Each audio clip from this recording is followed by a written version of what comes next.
Brings us to 7 o'clock. We have the green light. This time I'd like to call the Public Works Board to order. Roll call, please. Ms. Schmidt, Here. Mr. Temperley, Here. Mr. Pickard, Here. Mr. Laird. Here. That brings us to our first item, correction and approval of the minutes from last month, November 13th. I'll make a motion to approve the minutes of November 13th, 2018. Second. Anybody have any comments? No. We'll do a roll call vote because I'm comfortable with that one, please. Roll call vote? Sorry. No, you're okay. She's I just, writing- she's you're writing. writing so fast, I can't figure out if you're, I'm sorry. Nope, I was good. Mr. Temperley, Aye. Mr. Pickard, Aye. Mr. Laird, Aye. Ms. Schmidt. Aye. Motion passed 4-0. Right. That brings us to the next item on the agenda. So, questions and public comment. Are you guys wishing to talk today, or are you just trying to listen a little bit? Just trying to listen? Okay. Just information. That's cool. Perfect. I'm just glad to have you guys here. I'm glad somebody's here. Yeah. That brings us to the next item of discussion on the lead service lines, of which we have a Kenosha letter that Newspaper article. that we were looking at. What are you thinking? Okay, yeah, and actually it's from the municipality, which is, an organization that supports and informs municipalities about stuff. We put this on the agenda tonight as kind of a discussion starter regarding LSLs, lead service lines. I think as you guys are well aware, we got a grant from the DNR, $300,000 grant, and we have been working with residents to replace their lead service lines. That grant extends through next year, through when we get done with Main Street and Mulberry Street. And then we are not eligible to renew it because our household income is going to rise above the threshold that would make us eligible to get another $300,000. And that is typical with a lot of other communities. So what has been happening is that more and more cities are going to the Public Service Commission and saying there still needs to be some financial relief here, both for the municipalities and for the customers, the residents that want to and or should replace their lead service lines. So after much discussion and development, the Public Service Commission did put in place a potential tariff that municipalities can take advantage of. And so what you have in front of you, or what was in the packet, is an article about Kenosha, which is the first community to implement such a tariff. We want to begin the discussion about whether or not we should. And so this is very good background on some of the issues and the discussions that Kenosha went through to get this lined up. And I obviously you guys can look at the article, and it does a very good job of laying it out, but we've also got some information that I think we always have to keep in mind as we have this discussion. And I'm going to frame it, first of all, in the context that right now the Public Service Commission is looking to finalize a water increase, a 20% water increase that will go into effect in 2019. And so we've got to really take into account, do we want to have another rate increase that will encompass putting money together or giving money to residents to replace their lead service lines? The other things that come into play is that any tariff like this comes with a lot of strings, a lot of caveats, if you will. Among them is that at any time the city replaces a portion of a line, of a lateral, the customer, the resident, will have to also if it's lead. Anytime a resident replaces a lead lateral, the city will also have to replace the lateral if indeed it's lead. In some communities, they have passed an ordinance that said that every member of the community that has a lead service line has to replace it. No ifs, ands, or buts. Madison and Green Bay are two, for example, that have gone to that level. Do they give timeframes around that too, or no? I believe it's either 5 or 10 years that people will have to do that. I think the initial round, I better not say it, it's either 5 or 10 years, but there is a window in there that they have to complete it by. Some of the other caveats are that the rate cannot, the rate or the funds generated cannot pay for 100% of the customer's replacement. The maximum that it can actually pay for is 50%. The cities then can loan, set up a loan program to pay for the other 50% or any percentage like that. For example, I think it's Manitowoc and Menasha are now looking at the same thing. And in one case, it's going to be a 100% loan, but it's going to be one of these that you can put on the tax roll and extend it out over 10 years. I believe Menasha is doing 30% loan, 30% grant, and then 30% or the remainder the homeowner has to pick up. So there's lots of different combinations, but keep in mind that right now the PSC rule says that you cannot, under this tariff, give the customer 100% of the replacement value. There's got to be, some combination of loans, grants, or resident contribution. Some of the other things that, are seemingly minor, but they're actually big deals is all the reporting that goes into this, that we've got to be even more diligent in what we report as far as how many lead service lines there are, how many we replace, the length, all this sort of stuff. So there's a lot more requirements as to how much we report. And we have got to have an ending plan. In other words, we've got to have a part of our tariff has to indicate that at this point, when we've replaced this many or we've expended this many funds or whatever, we've got to have an exit strategy. So, again, basically what we want to do tonight is introduce this concept to you. As we go down the road here in a few months and we start talking about whether we want to implement this, you've started to have some background in what's going on. So I'll stop there and see if you've got any questions. I saw in the Kenosha article that they talked about prioritizing the replacements. Would that be a feature of what we'd be looking at too? Yeah, and in a way, Vicki, we're already kind of doing that. We have our line and inspection program where we've got a guy going out and inspecting everything. And so we've got a priority in that it's running concurrent with when we're replacing meters. And so we're attempting to replace older meters and at the same time identify lead lines in those homes so that we can make the switch and do the lead line replacement at the same time. Except, But yes. doesn't the city, if it's in the city portion too, doesn't it have to do it at the same time, which means that we're going to have a lot of streets ripped up? Yes, and another big topic, and that is when do we do these? Do we do them in conjunction with construction programs, et cetera, et cetera? So, yeah, yes, we would have to discuss all that, have all that in place. Again, the PSC will require that we have that plan in place before we get approved for any kind of tariff like this. Okay.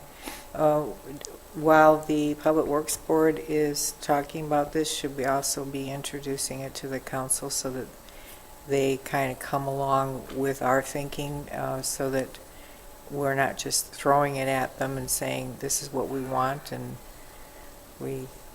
then they may tear it apart and say we want to do something entirely differently. Oh, absolutely, because there are, I think, at least 2 ordinances that would be required to be passed before this tariff is approved, so absolutely, they need to be as up to speed as you guys. Maybe just a tad behind. You guys should be on the leading edge. No, I'm just kidding. But yeah, absolutely, because there's a lot of, there's some pretty heavy decisions that have to be made in this regard. This is a dollar issue. I mean, it's a big dollar issue. And if you get to the point where you're going to require residents to replace lead service lines, that gets a little touchy. Would it be prudent to allow some of these communities that are ahead of us to experience whether or not there's going to be lawsuits so that we can get in on what they learned? I would say that this is one program that probably being an early adapter would not necessarily be a prudent strategy. I agree. Yeah, there's hope in this process in that the PSC and the DNR are actually working together. There's concern on this process because the PSC and the DNR are working together.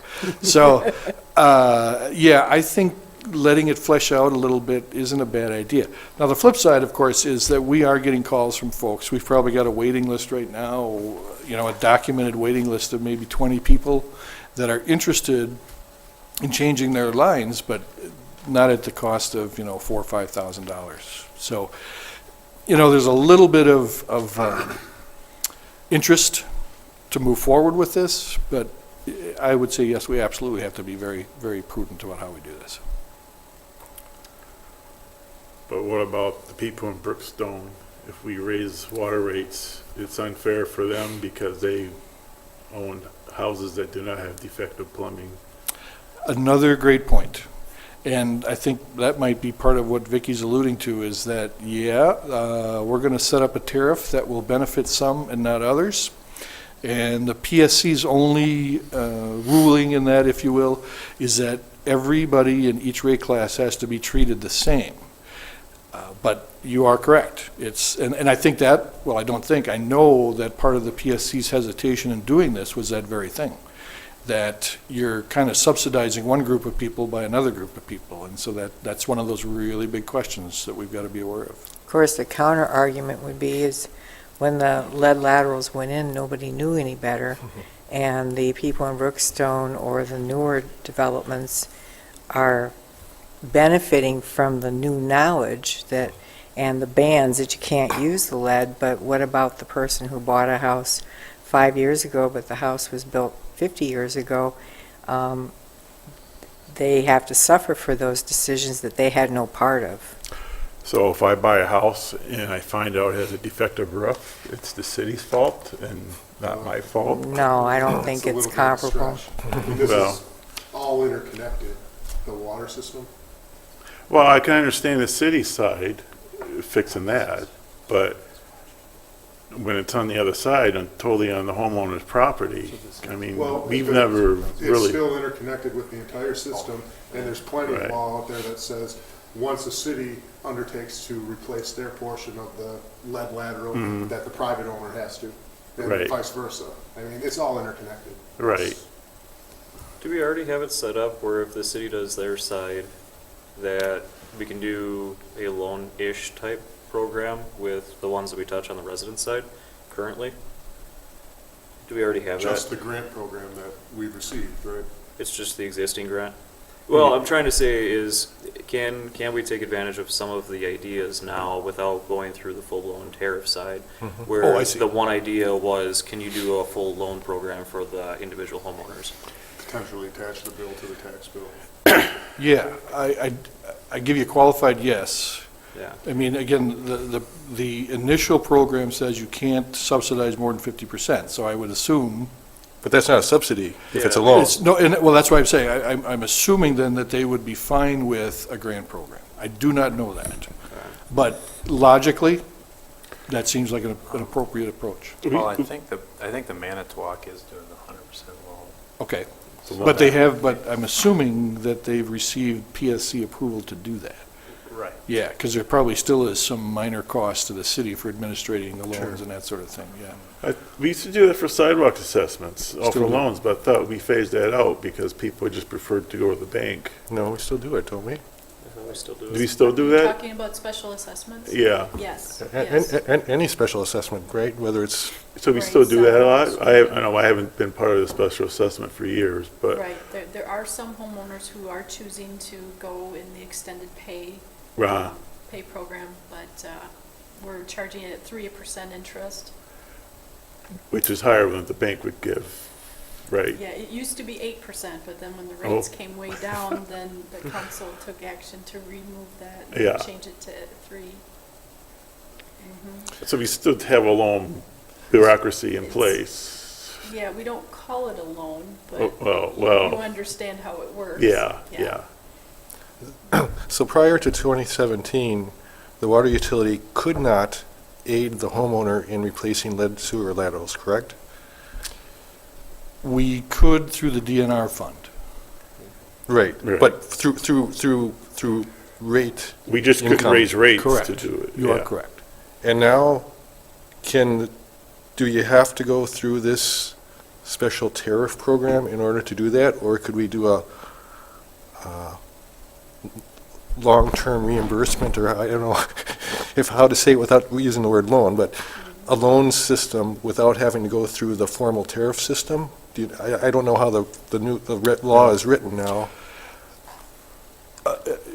My only response would be, and Dan weigh in on this, that we could not run that program through the utility without PSC approval. But we could run it through the city. I don't know that.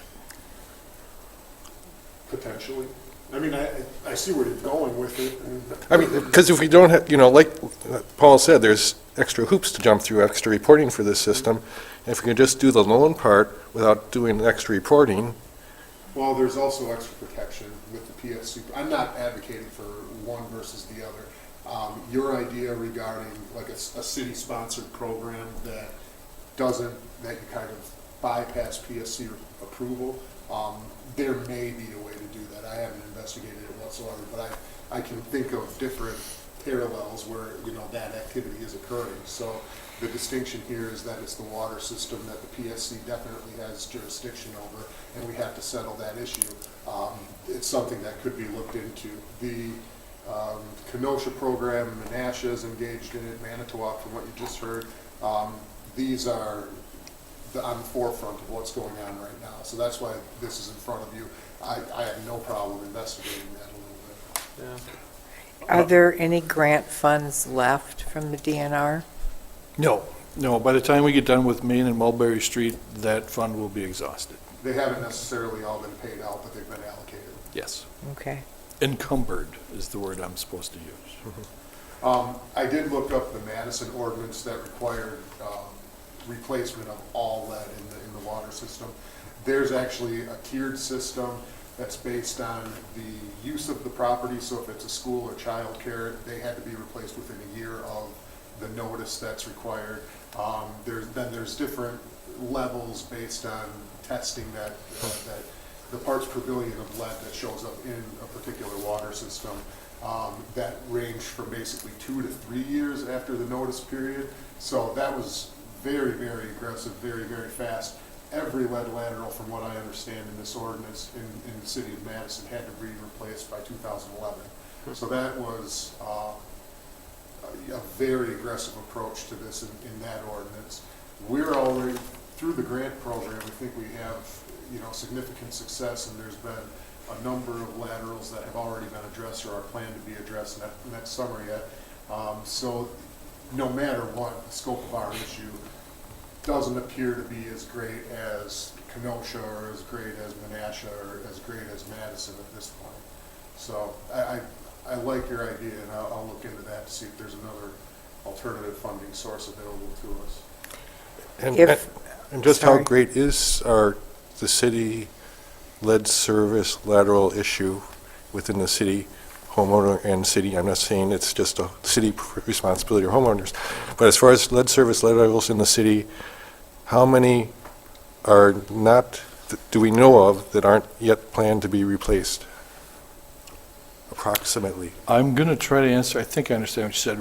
We've got our inspection program, and we're about 90% through. Between 75 and 90, depending on age.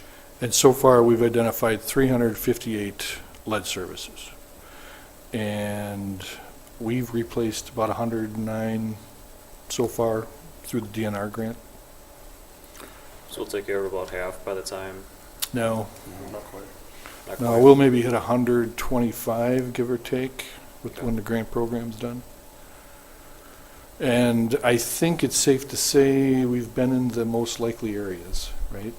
That the percentage of lead service lines we found, because we started in the older parts, that, Brian, yeah. I Is that a would, safe and statement? that's where I said 77, Yeah. 75 to 90. I would say a 10% is still in the older part that Brian has not been able to get to or get into some of those homes. I think in that other 15%, he's in that age range of the 1960s, and we haven't necessarily been seeing lead services in some of those in that 1960 era water main. They've all been showing up earlier than that, or I would say older than 1960. Are we looking primarily at residences still? Because we took care of the higher priority ones already. So all the schools, public areas that would have been the higher risk ones are either taken care of or going to be taken care of? Well, we've concentrated on only residential. That's what the DNR program is for. Commercial, industrial, schools, churches, et cetera, they're right now required to check their own. I don't know if you've seen some of the news that's come out where different schools have found lead at different fountains and that sort of thing. That still is their responsibility to identify if they've got lead issues in their drinking water. Okay. And then the same process kicks in. If they change theirs, we have to change ours, that sort of thing. And our inspection program does not cover those facilities, churches, No. whatever, commercial? And again, we're following DNR rules. Now, I'm not saying that is right or wrong, but that's what we're doing. If we found an alternative source for funding and didn't do it through the utility, then it would appear that the only other source would be through the general tax roll, and then we've got the levy limits, and we have other concerns too, to be able to expend dollars that we hadn't already programmed to spend. So my gut tells me that if we can't do it through the utility, we probably can't do it. And again, that's where the big decision lies. We're weighing safety, the quality of the drinking water and whether or not there's lead in it against the cost. And we know that the cost for a homeowner to replace, a typical length lead service line is $3,000 to $5,000, and we're finding that our cost is about the same. That includes new pipe, digging the hole, repairing the street, all that stuff. So it is not an inexpensive proposition. So, you weigh that against, the safety aspect, if you will. I'll throw this in here too. This thing kind of grows just unbelievably so. And we can all thank Flint, Michigan for this, but we are right now under a consent order with the DNR where we have to replace 7% of all the known lead service lines every year. And we started with known lead service lines of 39. We've we've increased that to this hefty 358. We'll probably be at 390 before we get done here. So we've got to continue to replace 7% of that number every year for the length of the consent order. We have been told informally and unofficially by the DNR that once the consent order goes off, we will still be required to replace some lead lines after that, but it'll be based more on what we can afford to do. It won't necessarily be the 7%, but we will still have to do some. And I guess the word coming down from the EPA, they would like to have every lead line removed and disposed of properly, but I think they're coming to the understanding that financially that's impossible. But the DNR is kind of under the edict of the EPA, so there will always likely be a program saying you've got to replace lead service lines, unless somebody comes up with some other way to prevent lead from leaching out of those lines into the water system. The one other thing I always am careful to emphasize, we get a lot of calls on this, there is no lead, I shouldn't say no, there's incredibly low levels of lead in drinking water. I mean, there is all kinds of chemicals in drinking water. We have extremely low levels of lead. They don't even get close to the minimums. Where lead becomes an issue is exclusively where there are lead service lines leading into the house. We have no lead lines in the system, but these are the lines that go from the curb stop into the house. And lead joints and copper pipes and plumbing fixtures Exactly. that have small amounts of lead in them. Exactly. You are correct. So it's in the house, but, ultimately, we're being held responsible for the fact that lead can come from these areas, that's always the way it's been. But I want to emphasize, it's not something that's floating through the system right now as we speak. It's in the lines that go into the house.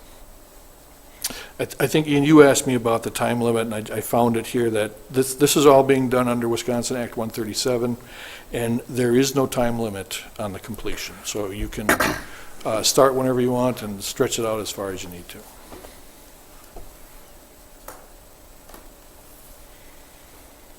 big dollar amount. It's like $4 million. Yes. Yeah. I mean, it's not gonna be $4 million in 1 year, it's No, gonna no, be spread it's out, spread but out. it's still, yeah, absolutely, and it doesn't, It's just a big chunk of, it's a big chunk of change, yeah. no matter which way you slice that, that's a lot. So the purpose of today is to talk about it like we have been. Are we gonna talk about it at every meeting just a little bit to keep it fresh? Because it sounds like we have a little bit of time before we see what happens out of Kenosha. We let some other things flush out with regards to this, so Yeah. we keep touching base on it, keep talking about the new information that you guys find out or that we find out. We'll Or, keep- or maybe instead of doing it at every meeting, just update us periodically when there's something new to talk about. Yeah, and it probably could come up in a number of forums. If we have to talk about another rate increase, it'll have to be in that context, because we'll want to know if we want to respond to that. But as we keep an eye on what happens, we'll certainly keep you informed. And Vicki, my understanding is that it has been discussed on a limited basis at the council level, so we'll just continue providing information there. Yeah, we heard last meeting about the Kenosha plan Yeah. and had no idea what was being alluded to, so I was glad to read it in the packet. Okay. Or Dan and Betsy still gonna come back with us with more information about how the assessment loan works? If that's A city feasible. loan as opposed to a utility loan? Yeah, Some sort or of, some sort of, one of the two. What I have is alternative financing mechanism. All right. I'll look into it. All right. See what I can figure out. I did like the idea of being able to do it as a special charge, because for those taxpayers who aren't going to be butting up against a $10,000 cap with IRS for deductions, that's tax deductible oh, it is. if you're doing it as a special charge, as opposed to just paying it off outside of the tax roll. So that would be nice to fashion it that way. Of course, if you have a property that already has a $10,000 tax bill, it's not going to make a bit of difference. Yeah. I guess the final, or the end to this is, it's not going to go away. You know, lead service lines are going to be in the news and in front of us for a long time, so this is kind of just the next step, if you will. Not going too far into it, you're still progressing on the water testing that you guys were doing? You have a sample skid set up. I'm just thinking of water. Yes. Okay. That's Yeah. all. That's all. We can maybe next month, after the first of the year, we can give you an update on a number of things: corrosion control, the radium issue, and our lead tests. Okay. Any other discussion on lead? For now. That brings us to discussion of Sandy Beach infrastructure. We love money, more cost options. Okay, and I'm reasonably sure that's why we have an audience tonight, is to talk a little bit about Sandy Beach. And so just a couple of quick comments here. What was included in the packet are cost options for replacing the infrastructure. And, you know, really that's water, sewer, and the streets. And I'm told to caution you that these are the estimates from 2014. And there are updated estimates in a packet that was prepared this year. But the point of tonight's discussion really is to find out what questions you guys still have, what issues should be identified as we look at working on the infrastructure, and just generally get your input about this. So we don't have a real goal with this discussion other than to see where you're at. Well, this is, to clarify, this is the trailer park. I'm sorry, yes, correct. Sandy Beach Trailer Park, right. When other trailer parks, we don't get involved, correct? Right, we don't own the other ones. That's correct. We just care about the connections all right to the trailer park and how the internal layout of the trailer park for the other private ones, they take care of that themselves? Correct. Generally speaking, yes, right. It's good background for me. Thank you. So there's a large plan about a Sandy Beach redevelopment. These costs are from before that plan was developed, correct? The ones in the packet, correct. I was just going to add, Mark, that these were developed with the goal of if you didn't do any redevelopment, you just addressed replacing old undersized utilities, and then the roadways on top of them, kind of just leaving the trailer park as it is now.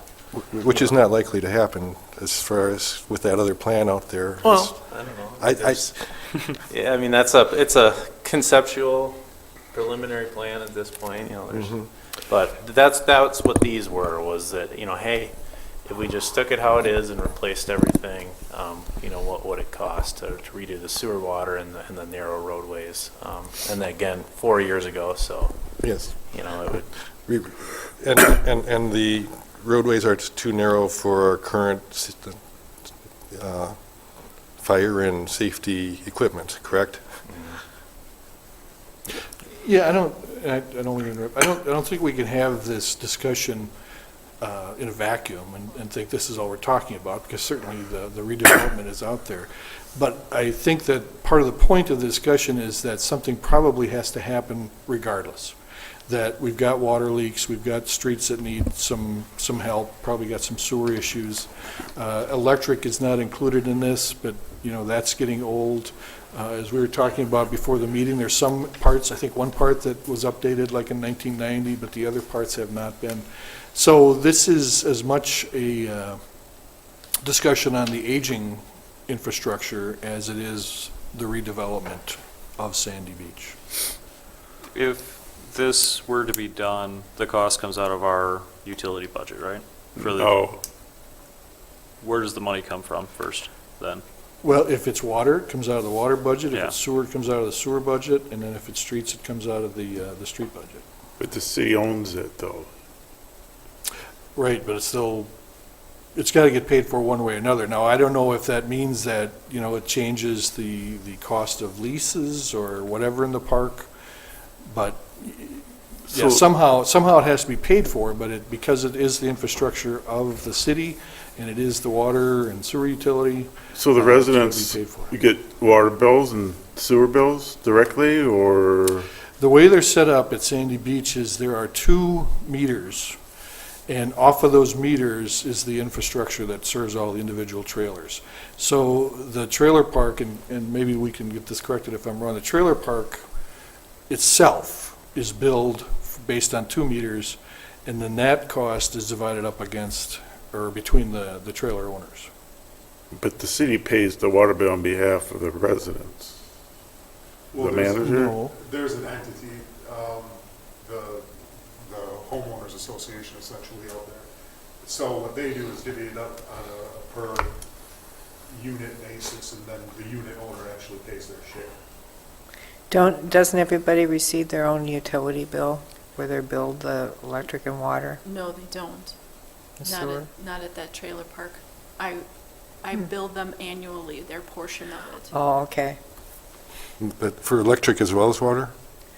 No, just the sewer and water. The They- electric would be. Electric, they all have their own meter. Right, that's individual. Which is why we're looking at just the water and sewer right now. Because if we replace the electric, then it would be under the electric utility, and there would be a plan to recoup that cost. Right.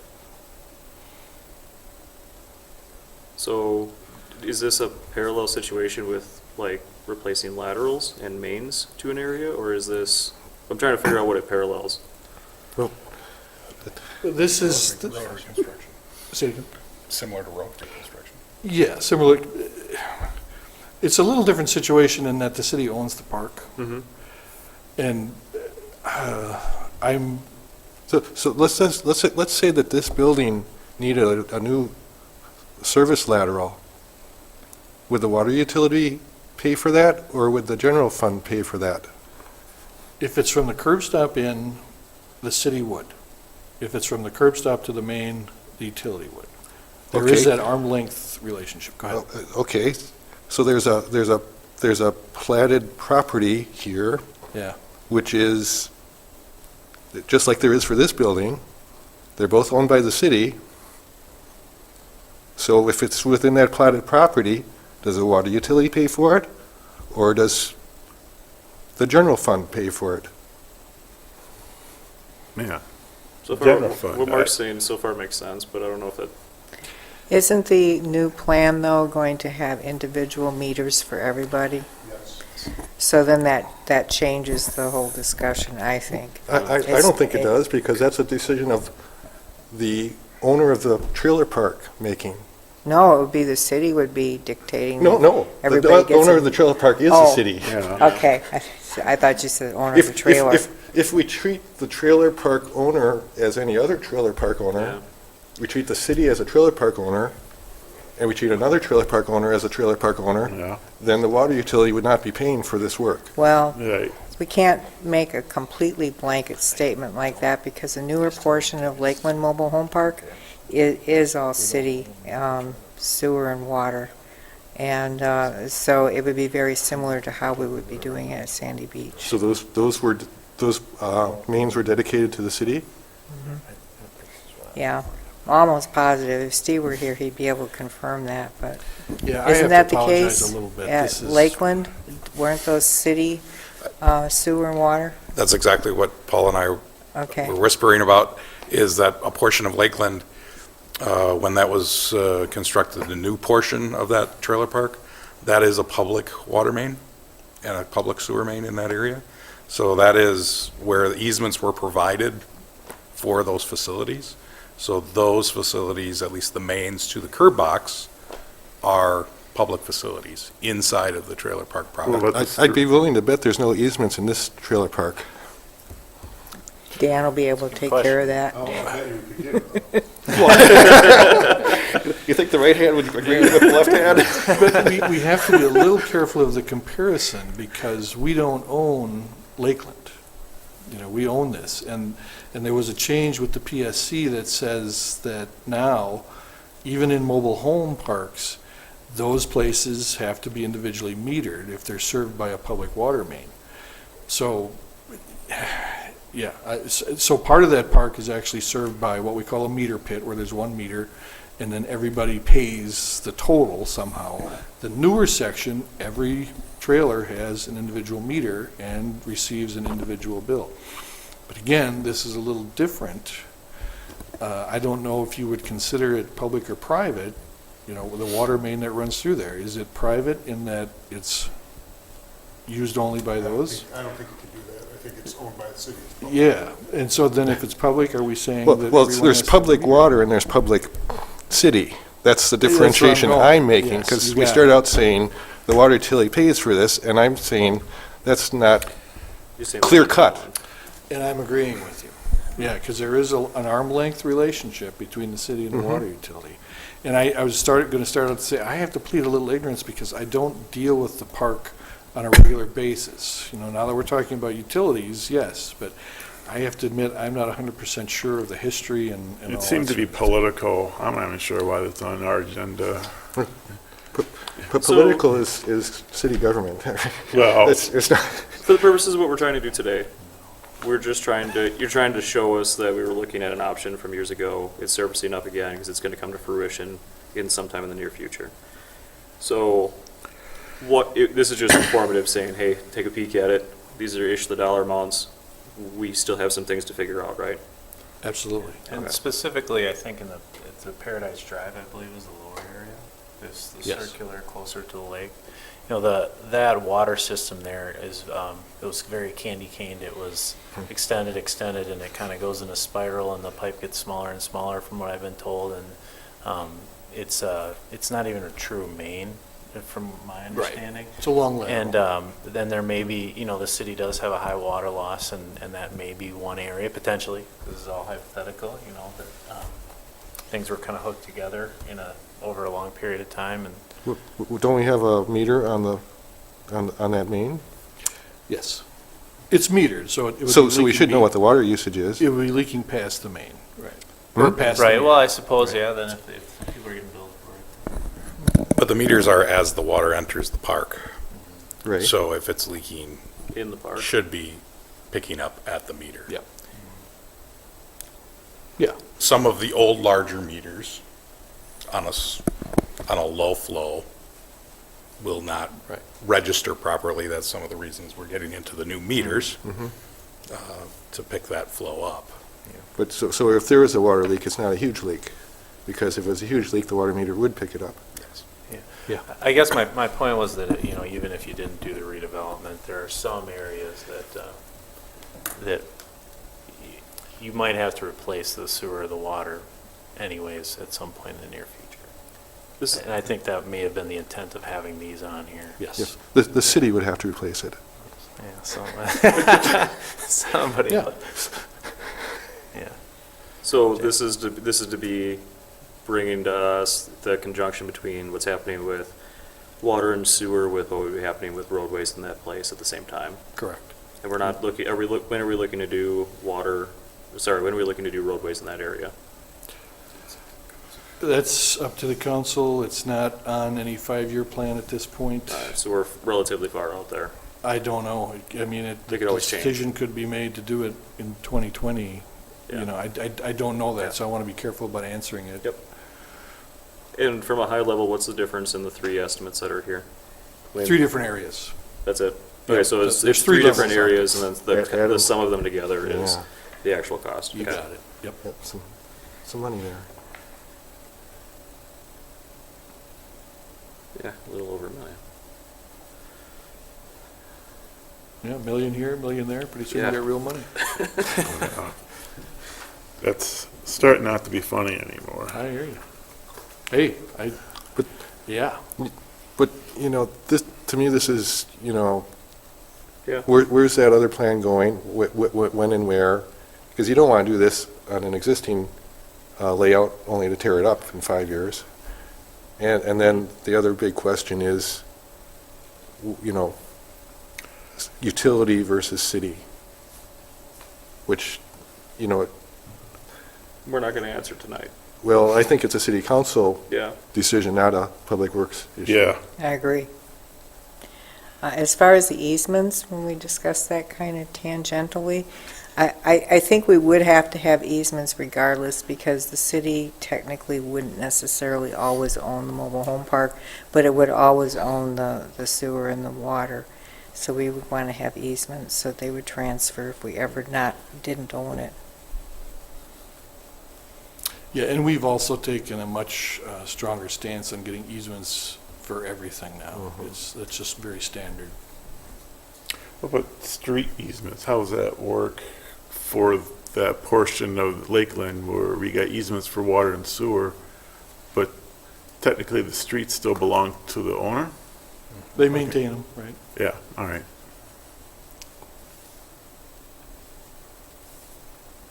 Any other high-level discussion on this one?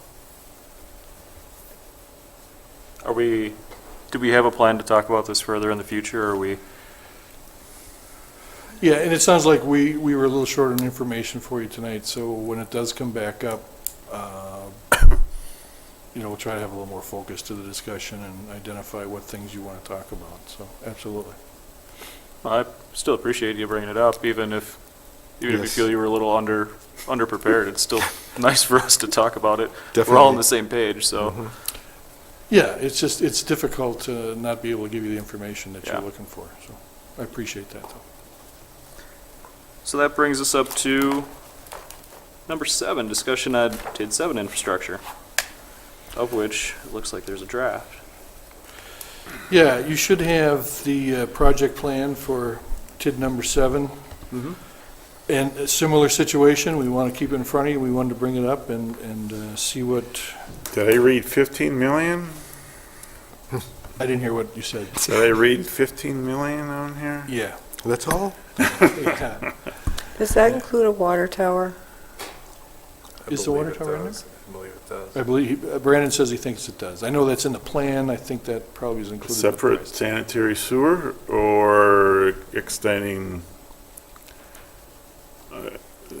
separate sanitary sewer plant on the other side, or just extend service across the interstate? I believe, and Brandon, if you jump in here whenever you can, I believe this is for simply piping to the initial. Thank you. Yeah, this is only for piping to the current plant. It doesn't include putting a satellite plant or another plant. Right. And I just want to correct, I don't think that does include a water tower. This was. Yeah, I this was didn't see it specifically, so maybe the thought is later as it develops, there might be a need. Just like as it develops, there might be a need for a wastewater treatment plant on that side, but not initially. Yes, and so this plan included 2 crossings of the interstate, so there would be a loop back to the city. And the city does have a just recently created water model that we ran kind of some hypothetical pipe networks up there to see what the pressures and fire flows would be. And the determination was, based on a bunch of assumptions, that it was going to be adequate at this time. Well, kind of based off the amount of build out expected for TID 7, potentially. Why did the water tower trick your interest? Eventually, there will have to be a water tower on that side. Yeah? We'll just need more water in the water towers. Makes sense. Our one existing water tower won't be enough. Okay. Probably also need it for pressure, too. I was going to don't say, you? probably the bigger issue is pressure. Yep. And it's a high dollar item. Water towers are, Yeah. So I see mixed use, so residential too, residential, commercial, industrial. yes. We've never had residential in TID. So we're subsidizing residential. I think we've got some residential in the one that we did last year, don't we? Yeah, Brookstone's in it too, isn't it? Part of Brookstone? Not currently? Not quite. That stops on the lot south. Yep, you're correct. I'm sorry. Yeah, I'll let you address that, I guess. Well, my understanding, and I guess this is not exactly my area entirely, but is that you can have some residential in TIDs, Dan, if you know. Oh, yeah. You're kind of shaking your head. There's but there's thresholds. Percentages, correct? There's thresholds. So for so many acres going in, a portion of it can be dedicated to residential. And that it is the draft that you have in front of you with regard to the development of the TID. It is going over in that document. This is not the finalized version of that document, which has been passed by the Joint Review Board. This is merely a draft that was a precursor to that, but that specific issue is gone over. TID successes aren't guaranteed, correct? So If there's a risk where if growth doesn't come. This is what you're talking about is a city council issue. We're here for the, I'm not a fan of TIDs Yeah. for the most part. Good point. Bring us back in. What are we supposed to talk about? Yeah. You have a valid point. Well, Public Works, yeah. What's our role in this the TID? infrastructure, the water, sewer, electric, roads. It needs it, right? Well, the test I'm is starting at the bottom. Build me up, Buttercup. Sorry.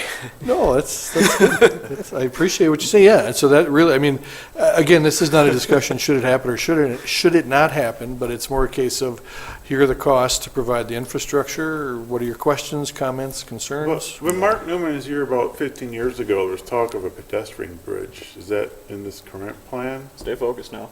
Well, no, I'm just, Yeah, no, I guess we could maybe talk through what is in this plan, like in terms of sewer, yeah, water, right, roadways, yeah. things like I that. thought that was an odd request of him, or Yeah. no, that we were making of him. As well as a water tower. Yeah, right, yeah. Actually, he So- was going to build the water tower himself. At our request. I like, They don't volunteer to build those things. yeah, I like this plan better. He's gonna pay for it. Who's this also. magical guy? A developer 15 years ago wanted Oh, yeah, to do we're a not big going down that development path. on the north side. Yeah. So Yeah. build the picture. Paint me a picture. Yeah. So Sorry. TID 7, I guess, if you don't mind. Please, Oh. no. Go ahead. I'm trying to lighten it up a little bit. TID 7 generally surrounds the interchange on all sides. Okay. We're overlaying part of TID 4, which is in between County V and the interstate. So that would be like the Gunlock property, the Lake Mills Market, a couple of the Stiles properties on the south side of the interstate, and then this isn't exactly I think we did bring that in. There's a property owned by Linda Keith across the street from the market. So we're overlaying part of TID 4, which, it has a shorter lifespan than this one will because it hasn't been fully created yet. Yeah, that's almost, 20 years is the average lifespan, right, Dan? And I think Unless TID we 4 extend is- it? right there, it's near Yeah, it's like within a couple of years, I think we are, as the expenditure period is over, I think. Yeah, and that's gonna, and then in the black then, you had a list of outstanding TIF districts, or Steve did in the report, Yes, I believe that is. in the black. Yes. Yeah. Yeah.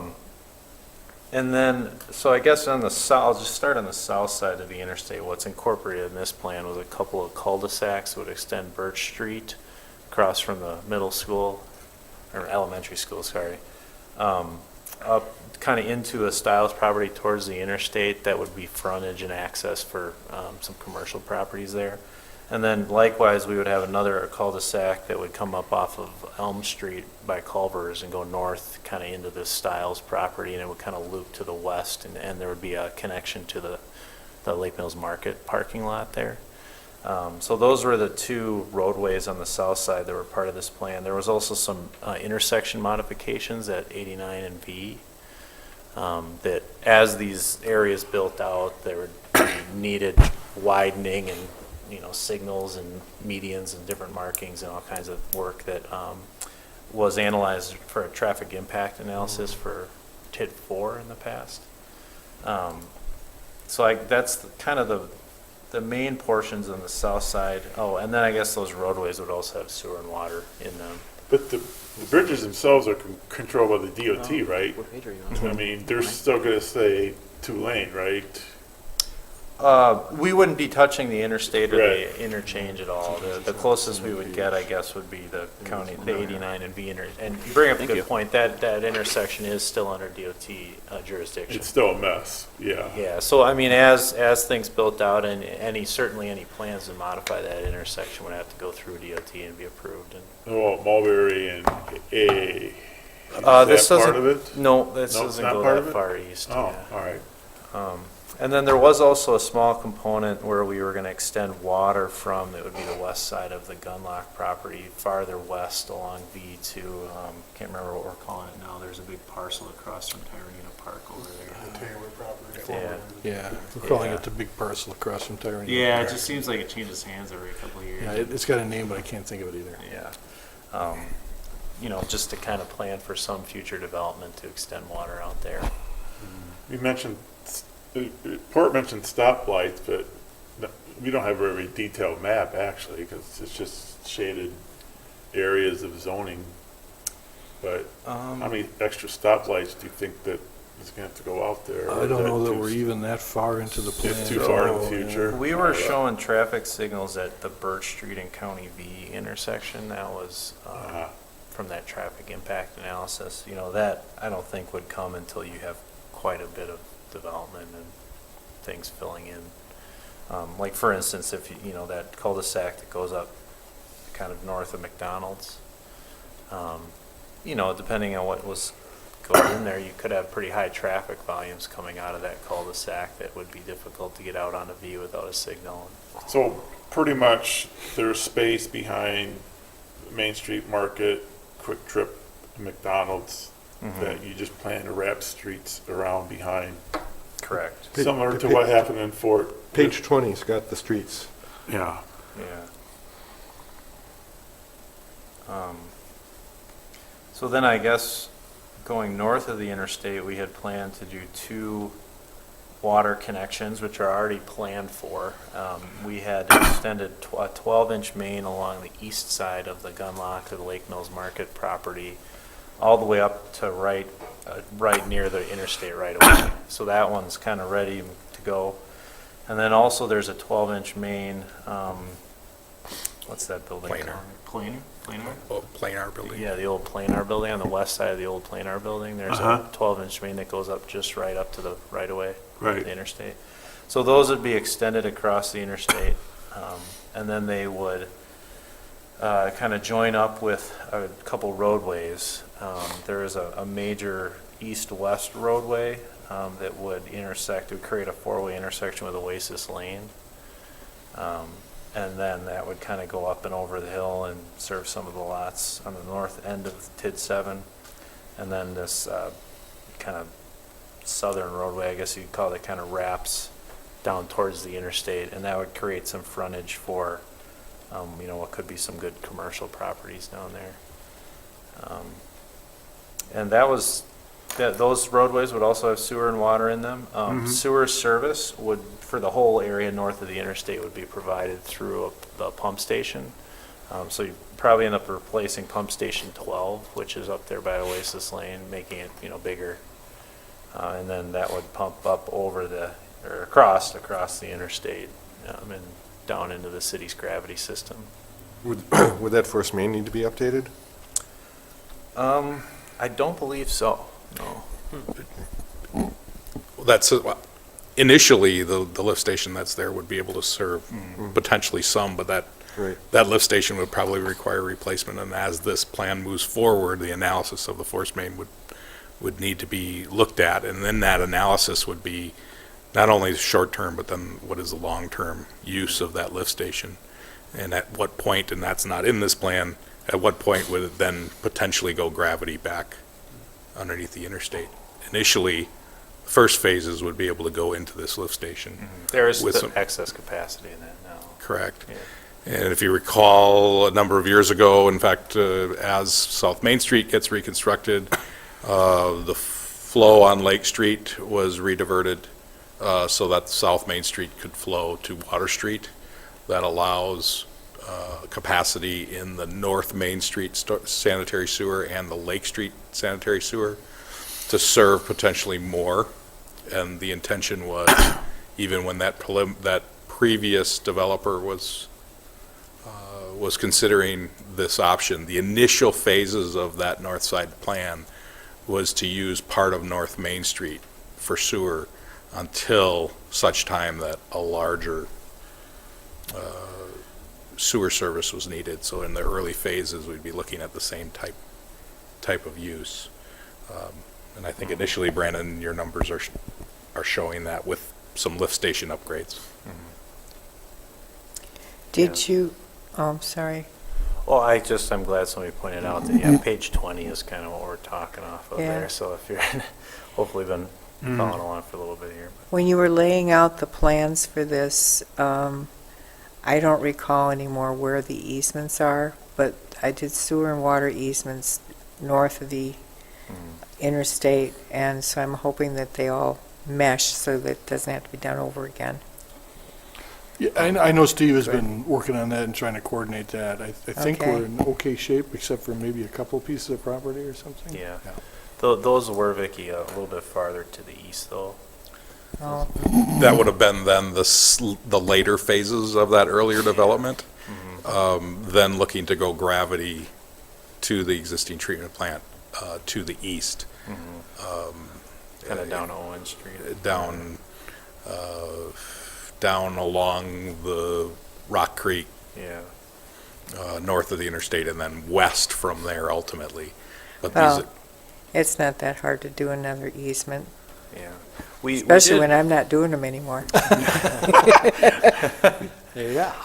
We did have some planning for this a number of years ago where we have an existing utility easement along, I don't even know, it's not even Oasis Lane anymore, it's the Jefferson County facility over there that when they were developing, they have a larger utility easement in the front or the east side of that property, kind of planning for a water main through there, so we're working on it still. But yeah, as somebody pointed out, if you built all of that, it is a pretty hefty dollar amount. Yeah, it's actually, if I read it correctly, in page 18, it's 12,600,000. All three phases. Mhm. The second phase, all right. Well, the first phase obviously would be the biggest one. At 5,776,000. Do all the expenditures have to be done within 7 years? I believe that's the time frame. The expenditure period has to do with how the life of the TID. So Right. the expenditure period stops 5 years before the end of the TID. Oh. Well, then we have quite a bit longer to spend the money. Betsy, did we get that right earlier about the TID 4's expenditure period over soon, or is it TID closing soon? The expenditure period would be, because TID 2 is the one that the So expenditure period has expired. you're saying 15 years we can spend money, and after 15 years we can't. All right. And then by overlapping the two TIDs, I think that my recollection is that then that extends the expenditure period for the older TID to be able to spend money, because we're now doing it through the new TID, Just for those parcels that are Yeah. Do those overlapped. parcels Yes. because the overlapped parts. growth didn't Correct. come to them That's during the way I first understand. TID. Yep, that's my understanding too. Mm. Oh, that was a good explanation. And I also think it's a little important to note that the phasing outlined here is, subjective. You're trying to make educated guesses about where development It all may depends on the occur. economy. Yeah, absolutely. The infrastructure cost estimates were broken into these phases, and one street A, which is I think Birch Street cul-de-sac, that was in phase 2, but somebody might come in there first and say, I want to build here, and so all of a sudden street A is in phase 1, and so the phases are kind of best guess at this point. Uh-huh. Further discussion on this one? There will be. From a technical side point, no, Yeah, I do and not. but- If I understand right, this one has been to the Plan Commission and to the council, and so now we're kind of working through the details here. And it's still a draft, because you have a lot of pages that said blank, blank, blank, blank. No, the final copy is completed, joint review board has, and city council has approved it. Oh. A draft was attached to this, and I think that was an error. Oh, all right. An error. Be nice. I'm just giving you a hard time. Vicky, to go back, I believe it was 7 years in the past. Just pulled up the Wisconsin code. Betsy's explanation was correct. It's 15 years of the 20. Well, it's nice that they made it more generous.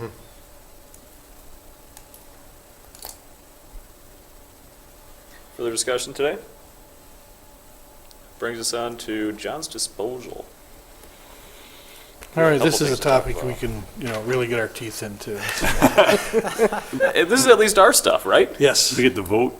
Yes. Yeah, we get to vote for it. Get to vote on the garbage contract, yeah, but I will turn this one over to Dan to kind of walk through it and answer questions. So this item was presented to the city council and tabled at the council level, and basically your recommendation was asked for. So a decision at the administrative level has occurred regarding how to approach the increase, or the requested increase in John's disposal contract for the fiscal year coming up. The increases were larger than anticipated, so an alternative to the bulk pickup that the citizens have enjoyed to this point was provided. That alternative is basically a scheduled once per month pickup at no cost to individual residents. However, there will not be that third Monday of the month where bulk pickup is picked up citywide. So it changes the game. The individual residences are required to actually schedule that. The rep from John's Disposal came in and discussed it with the council, so that there may be some kind of lay times there, but he expected during not winter months that everything would be accomplished within a week. So an individual resident calls up, schedules an appointment for within 7 days from that time. John shows up and picks up bulk pickup on that date. In winter months, that period of time, they're going to try and coordinate when pickups are going to occur. So in winter months, the time period may increase. It may be up to 14 days, 10 days, something like that. This is kind of a cost-saving mechanism for the city, and this alternative isn't as expensive as the bulk pickup service that the city is currently enjoying. And it also has been deemed very beneficial to John's because they're able to coordinate trips rather than go throughout the entire city on a once per month basis. So that's the crux of it. The motion is for your recommendation to the city council to approve that step to change the nature of the bulk pickup in the city of Lake Mills. So, what questions would you have? This is what we did with brush pickup years ago. We just couldn't afford sending the trucks just driving around and around and around, so. I mean, it makes sense. What's the cost difference that we were talking about? The increase versus what it's going to be with the alternative? That was in a letter that I don't believe is attached here, and I don't recall, it'll be in a previous city council agenda. Are you talking fees per Yeah, month? the fees per month, the increase Yeah. in our service, and then comparing that to the increase that Yeah. was requested. John said that they were gonna bill us an additional 65 cents per customer. I think that is accurate in how it breaks down to individual customers. I think I'm going to be able to find this very quickly.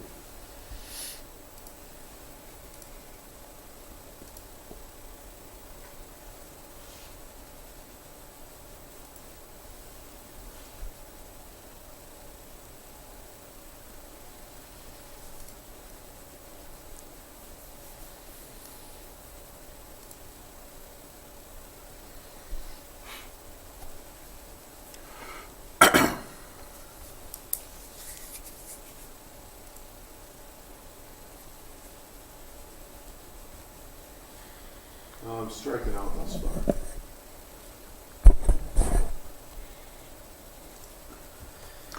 Being the city council packet? Yeah. It's on the website. Oh, yeah, That's what he's that's what I'm looking going for. Oh, okay. It wasn't in the previous one. I believe that Steve presented the letter in his report in the city council meeting, and I'm failing to find the letter. But the requested increase for the bulk service pickup that we're currently enjoying was over the estimated increase. They asked for an additional 1.2% above the allotted normal increase.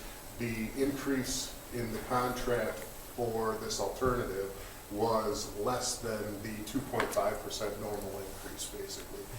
Maybe that came in at, I'm going to estimate at 2%, the other one came in at 3.7%. I think it was pretty close to that. Relatively small compared to what we're doing with water. I'm not trying to compare apples to oranges, but on my utility bill, they're all in the same spot. So I'm kind of lumping them together. If it's a difference of single-digit percentage for a change that involves end users to coordinate a lot, I don't know. It's a decision the city council already made. So we don't have any say? Well, All right. no, they haven't. They tabled it and sent it back to you for your recommendation. Well, I say a little bit helps. I don't know, but I don't use bulk pickup. I think it's also more than just a dollar and cents issue. yeah. Right now, currently, the bulk pickup is ignored a lot of the time because of people moving out on the first of the month, and the stuff gets put on the tree lawn, even though the third Monday is when it's supposed to be picked up. And so we have spots all over the city that are already kind of congested with things on the tree lawn. And this also allows the property owner to be in a little bit more control of when is it they want to do a clean out on their property, as opposed to having it always be the third Monday of the month. So they could call and schedule it at their convenience. That's a good way to present it. Also, from reading through the packet here, it sounds like demolition materials and construction materials and rocks and concrete are now in this contract, whereas before those were not things that John's disposal dealt with. Yeah, that's my understanding. Yeah, so actually we're getting a better deal. I was just thinking, way to coordinate.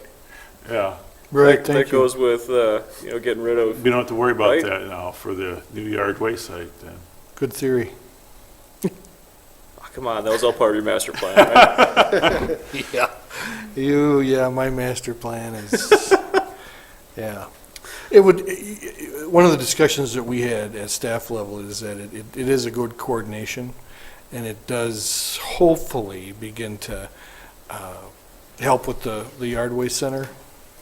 So there's going to have to be some education here to make this work, actually, so. The other thing that we've discussed internally is if you're scheduling pickups and, John's trucks aren't going over the entire city at once a month, it may be easier on the infrastructure, the roads and everything like that. I think the concern regarding the end user and their responsibility, their role in it is well funded. It's a change that people aren't going to be the most comfortable with immediately. But I would think, I would enjoy the flexibility personally. I don't always necessarily want to plan, around that third Monday of the month. So I don't know. I think there's positives and negatives with it. The primary consideration, though, is definitely the 65-cent increase per unit or per residence compared to a $13 or $1.30. That's basically what we're looking at. I think if it's marketed as being more flexible, better to the end user, I think I'm more comfortable with that. What's that? Sorry. No, go ahead. Did Johns tell us at the council meeting that there was going to be like a grace period of a few months? Yes, between January and March, I believe, will kind of be the grace period. Yeah, so get the word out. They'll continue circumventing the entire city on the third Monday of the month for bulk pickup purposes. And what they'll do is notify individual residences that this service is no longer going to continue based on providing a written attachment to the actual residence or to the bins that's put out. And at that point, eventually that service is ultimately going to stop, and the entire onus will be on the resident to schedule pickups in the future. That's the change that we're doing. Well, you convinced me, Becky. What? I'm in. You convinced me. Oh, So you've got a prepared motion in the packet if you're ready to move to that. Oh, I'll make a motion to approve motion 18-12-1. Is there a second? second? Discussion. I guess we should have made the motion first, because you already discussed it. Well, yeah, we always do this backwards, but Yeah. No, I think this is like our final call for discussion. yeah, to be fair to John's, I think there's 35 miles of streets in the city now, 40? Yes.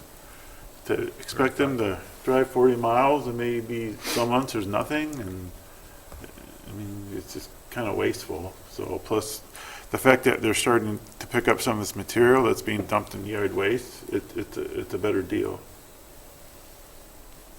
I'm just rereading again, so bear with All my right. pause. I'm trying to make sure it aligns with what we were talking about.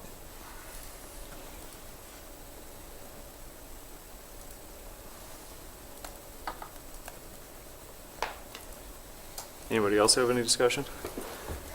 So, I made a comment by email to Paul about if you put something like concrete or dirt in a container and you limit the weight to 60 pounds, that's about 6 gallons, because dirt and concrete are heavy. So you got putting 6 gallons of stuff in a 32-gallon container is kind of silly and actually kind of awkward. We were talking for the average homeowner though, right? Yes. Yeah, so, And, it also kind of requires homeowners to have 32-gallon garbage cans too. I thought those buckets, what was the size limit for rocks and stuff? Well, it says cans 32 gallons in size. And then the following paragraph says 32 gallons or less. 32 Okay, so earth, rocks, concrete, loose construction can be included at the bulk items if contained in 32-gallon cans that weigh less than 60 pounds.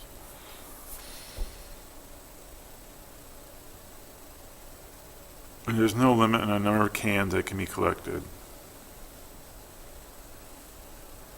Yeah, where do you get a bucket of 32-gallon cans? Well, this is basically a garbage can. That's what people are thinking here is garbage So they have to cans. buy disposable garbage cans. Not disposable. When they Because pick it has them to up- have, it has to have a solid handle and secure light, solid, secure handles and a lid. So Mhm. it sounds like a regular garbage can. So it sounds like you'd treat it like So a regular garbage is can. John's dump it, and then they give the homeowners the can back? I assume so, yes, like yes, Okay, the vessel that, yes, that's my understanding. so if this truly was a friendly community, people would just have neighborhoods that would share a can, and people would just exchange it or borrow it. Right? Mhm. I mean, there's ways to get around that, so. We have a Facebook site where people give stuff away and people can share stuff, so. In general, though, this is still the same bulk pickup format. The format hasn't changed, except you have an option of an additional dealing with demolition materials. Yeah, So that being the new part, everything else is still the same, if I'm reading right. right. They could always, yeah, the other stuff they could always pick up, like the drain oil. So Furniture, appliances, F and tires G, I and think, are, batteries. yeah, F and G are additional, correct? The earth materials? Yeah. Wait, the furniture and appliances don't have to be, In that container. right, Yeah. the drain oil doesn't. Tires. But construction material does. Then I can buy that. That's logical. Further discussion? At this point, we do a roll call vote? As my voice gets higher. Roll call vote, please. Mr. Picard? Aye. Mr. Laird? Aye. Ms. Schmidt? Aye. Mr. Temperley? Aye. Motion passed 4-0. All right, that brings us to more solid waste collection and disposal regulations, specifically around an ordinance. So this, well, do we want to address the motion prior to presentation? Yeah, I'll do that. I'll make a motion to approve 18-12-2. Okay, and that's a recommendation to the city council to amend the Yeah. City of Lake Mills Ordinance 556-19 solid waste collection and disposal regulations. I didn't get a second. Second. Discussion. What do you got, Dan? Okay, this basically, the ordinance was amended to change from that once per month regular pickup on the third Monday of the month to you have to schedule a resident, call in, Oh. schedule it with John's, they'll be there, they'll pick up under those terms, you're afforded one freebie per month. If you schedule more than that, they will come, you're just going to be charged. And that's really the extent of the change in the language with regard to the motion. There's also penalties that are taken out because we're just not quite sure exactly how, practically speaking, this changeover is going to work at this point. I mean, are we going to be able to regulate 48 hours of material sitting on a curb when we know that they're supposed to have been there by that time? You know, where does the onus fall there? So I believe that there may be future development of this ordinance, but the change right now is quite simply changing from the third Monday of the month every month for bulk pickup to John's new schedule. Schedule it with us, we'll come and pick it up once per month and free. We don't have garbage police going out and about. Oh, we have police, Police, the but- building inspector, and, I mean, it's a nuisance issue, that's the way it was presented in the Yeah. original ordinance. But in reality, they don't do it unless someone calls and complains. We're complaint driven, and Yeah. it's not a high volume complaint at this point. Right. So when we go to make the change, we just do a bunch of marketing that goes along with it to say, hey, this is what the change is, here's the number to call. Yes, exactly. So the flyers that will be put on to users of the ending service, that will happen for the first 3 months or so. Individual residents will also receive notice in a utility billing that's upcoming that says we're changing the system. It's going to be once per month, you have to schedule. And then there will be other outreach efforts made, Facebook, our website. John's has a toll-free line that they're encouraging people to call. They like all the scheduled pickups to be made on the phone rather than by email, so that's their protocol right now.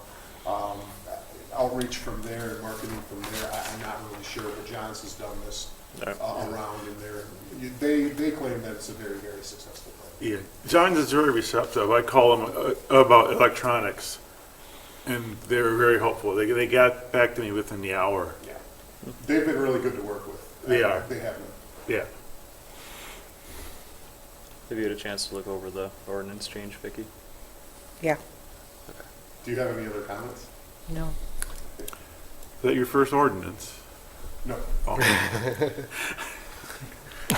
Do you guys have, go ahead, Mark. So in the ordinance change, the new item H says, the collection of materials not included in the city contract, including construction materials, concrete, rocks. That does contradict the amendment. It doesn't contradict the original contract, but yes, it contradicts the amendment. What I would suggest is removing just the including construction materials, concrete, and rocks from that statement and say the collection of materials not included in the city contract may be obtained through private contracts. Because the contract currently does say that they will collect such materials. I don't know if we can rely on that in the future. I think that that's something that's probably pretty discretionary that they can change in time if necessary. So I'll take your recommendation on that, your lead on that. What section was that, Mark? H. The new That was H, striked the out? old K. Oh, new H. Oh, okay. No, the old K.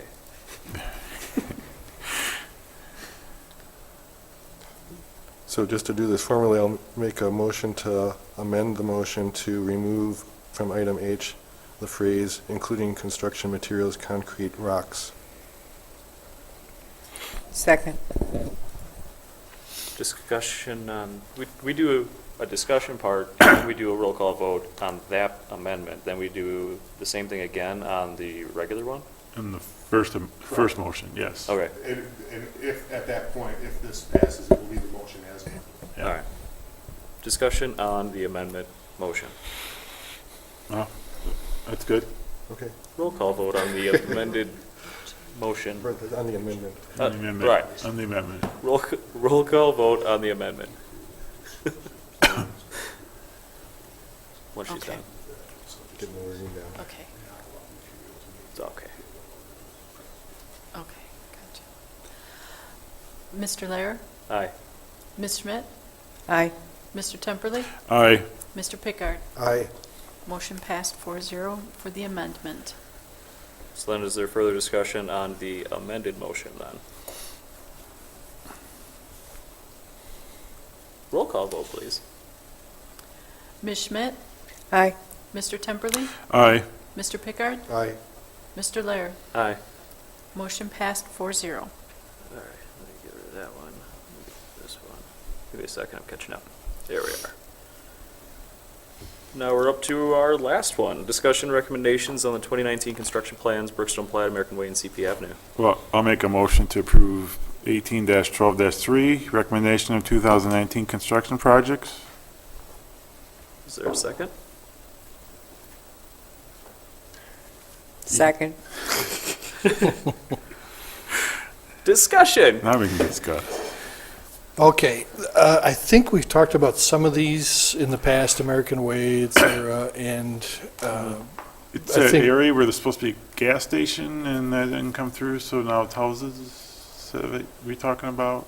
I missed that. No, that's Crestview is what he's talking about. Oh, okay. Yeah, no, All right. yeah, that's a different one, yeah, but there, and we'll turn it over to Brandon to go through these, but All right. there's 3, 4, or 5 different areas that we're looking at to add to the construction projects for 2019.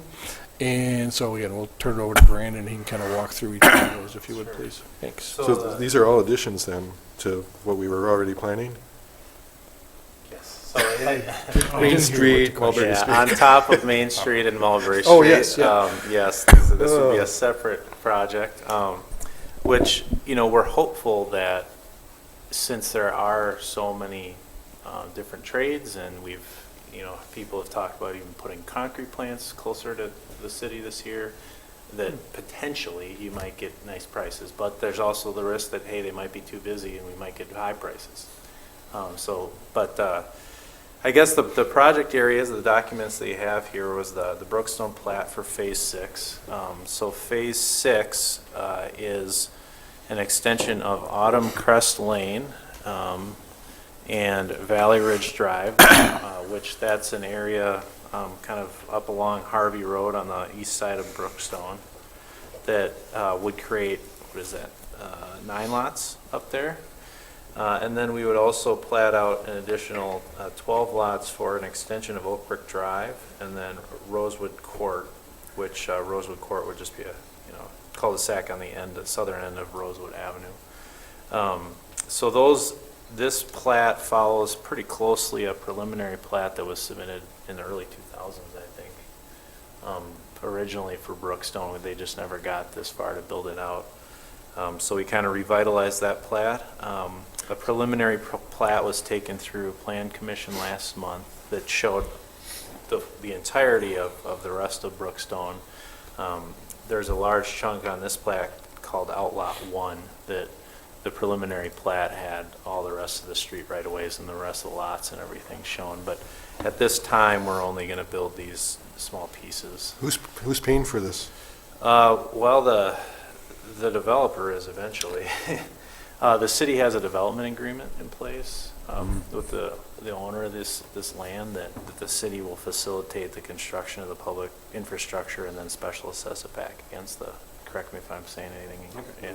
Special assess it back against the property owner, and then assumably they'll pass that on to whoever buys the lots and the lot prices. So we're loaning them the money, huh? What's that? Kind of. We're loaning them the money. Well, there's a different word we use, right? Yeah. We're completing public infrastructure and then special assessing the owner of the property. Oh, thank you. Yeah. Is this the final phase? I thought it was full already, or I thought Steve The had. entire southeast corner hasn't been developed. Oh. All of Brookstone. I mean, there's what, potentially, what's, No, well, it's 120 6 through 10 are what we're looking at. How many I think lots it was is it? Like 78, 78? Okay. 78 total more lots. So this is only 21 here. Correct. So we're looking at this development to span the next 5 to 10 years, certainly. Okay. And you can kind of see on the title sheet of the plans, which is the other document that's shown here, there's some line work on the map there that kind of shows what it might eventually look out like with all the roadways built out. It's just, you know, really high level, but But that lower right corner is not built yet, is it? no. Yeah. Yeah. But it's all still in conjunction with that, right? So we're still following the Yeah. original idea of where the roads are Yes. gonna go, Yep. the utilities, mains, all the sizes and lateral, everything is already sized for all of that. Generally, yeah, there's some, because of the way that these phases are going to be built, there's some slightly different routing, specifically for sanitary sewer, than what was originally planned. But in general, it's very, very similar. And we're still dictating to the developer how and what materials, how big, all that. It's our ball of wax after they're done with it, so we're still dictating what that is. Only we're doing it this time. Yeah, these will all be public street right-of-ways, public streets and utility mains. So, you know, that's the two Brookstone components are those, I guess, 3 or 4 streets there. Before we leave that, though, I think it's important to understand that we're basically out of lots, and we're getting from some builders that, you know, still a popular community, they need lots. I think Crestview is filling up fairly quickly. But normally the builder does all this work and that Yeah, I feeds it to the city. understand. Yep, I understand, and, you know, this one is a little bit different, but it's also based on the fact that there's a need to get this done. And I think the property owner in this area is kind of willing to work with us and is looking to get a good partnership here. So I think, what I'm saying is, I understand your point and your issue and your concerns, but the flip side is that we need to get this done so that more homes can get built, and then we've got more tax base, and it's a good thing. I don't agree with that, but this is not the place to talk about that. Okay? Appreciate that, yeah. And then I guess just a couple other notes, most of these streets that we're building have already been stubbed a little bit into this area, so we're just following the existing street widths, curb lines and everything, it's just kind of extending it together. Then the other... What was with that caveat? What's the difference? The difference? Well, you're saying that we're following the existing widths and the existing stuff rather than... Well, so some of these roads are a little bit narrower than maybe we would have done now. Like, for instance, let's see here, so like Autumn Crest Lane and Oak Brook Drive are 4 feet back to back, which is not, I guess maybe I misspoke there, that's not abnormally small. So, No, it's the same size as what's in there, it fits the Yep. development, yeah. Yep, so I apologize for leading astray there. I just wanted to point out that we're just kind of extending a street that's already there that, and hopefully, I think also maybe important to note, a lot of the residents, it shouldn't come as a surprise that these streets are being extended, because there's a stub there. I think those are nothing, so. So I guess, unless there's any more questions on that section, we can move on to other areas. The other area for going farther west is American Way. This would be an extension between Brookstone and Industrial Drive on the south side of Wallace Park. That road has sewer and water in it already, so this would be just roadway and storm sewer. We're also planning on, I guess if you're looking to follow the plans, it starts on page 3. I'm sorry, what would that be, sheet? 6. Page 6 of the plans, but, so we're just doing roadway and water. We put the water main through a while back. The roadway is going to have to be built up a little bit because there's very shallow groundwater, and we have to treat the stormwater from the new roadway, following DNR requirements and city requirements. Which roadway was that? American Way. American Way? Yep. Oh. So any new impervious area, you have to treat total suspended solids at 80% removal before it enters the waters of the state, or a wetland. Same thing, I guess. And, How does one treat it? So we're putting in a little stormwater basin. Oh. The storm sewer is going to collect the water and send it to a little stormwater basin. And so the issue, I guess you could say that causes is that the roadway has to be built up so that you can go back down to have capacity for a stormwater basin, so that you're not down into the groundwater, because the groundwater is very shallow. And that's important to know because that increases costs of the project. So I guess from just watching things get built perspective, if you're kind of standing out there thinking that a roadway could just get put in, you're going to probably see that grade come up before the roadway gets built. Another component of this project is proposed, at least at this point, to put in an 8-foot concrete path on the Wallace Park side of American Way. And that was to, I guess, plan for future high levels of pedestrian use. The thought is that this area could host tournaments. Become a heavy use recreational area, maybe even to the south of Right. of American Way. Yeah, the lot to the south there, the kind of future use is a little unknown at this point, but it seems like it might trend towards multifamily or even additional sports areas. Correct. So, and so that would connect those two areas. I guess any questions on that portion of it? Who's paying for this part? This would be the city. And then half is special sorry, assessment. yep. Yep. The city owns the north side with Wallace Park, so the south side is owned by a single owner, and the expectation is to special assess for half of the improvements to American Way. And also this area is in TID 6. What? Is that correct? Might be. I believe the lot south of American Way is part of TID 6. TID 6. So I guess I'm not sure. I'll leave that up to like Betsy and Steve, but whether the Tiddle Fund part of it or not, but it's possible. It is anticipated that some of these costs will be carried by the TID. That's south of American Way? The parcel you're talking about? Yes. Mhm. South of Wallace Park. So it's kitty corner to the daycare? Mhm. Yeah. Yep, south of there as well. Oh, That yeah. entire wetland, kind of an expansive area. Yeah. And then, I guess, in full disclosure, conveniently, it's owned by the same individual that owns phases 6 through 10 of Brookstone. Uh-huh. So we've been in negotiations with him and his attorneys for a number of months regarding this. Mhm. And the final plan for the area south of American Way is not settled. There's different options that are being looked at. It's always been back and forth. Yes. It's either apartments or houses or, Correct, yeah. yeah. Which explains why you have the extra path on the north side of it. Uh-huh. Mhm.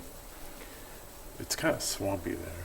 On the south side it is. Yeah. Yeah. We did do a wetland delineation of that parcel south of Wallace Park 3 or 4 years ago. Yeah. And there was some wetlands there. It wasn't mostly wetlands. It was small portions of that lot.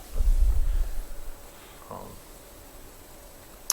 I guess if we can move on maybe. The other main component was, or another major component was another path. It was going to be a gravel path along the north side of American Way. We're also proposing 8 feet wide.